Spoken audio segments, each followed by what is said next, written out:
fikih dan tasawuf itu punya tata cara tersendiri dalam kita mempelajarinya masing-masing.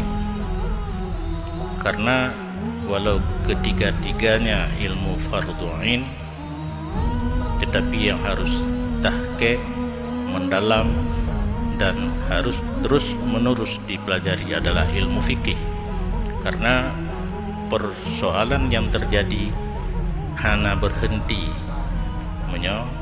dalam hukum fikih. Tip urona masalah yang terjadi yang berhajat kepada penelitian daripada ulama-ulama fikih. Sedangkan tauhid hanya kecuali datang aliran sesat, datang Mu'tazilah, datang Syiah, datang PKI dan sebagainya, bid'ah yang perlu kepada jawaban.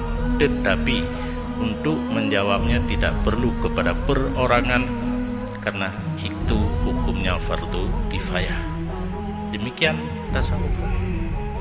Maka dalam bahasa Arab kun fil fikhi muhaqqaqa wa fil fununi musyarika.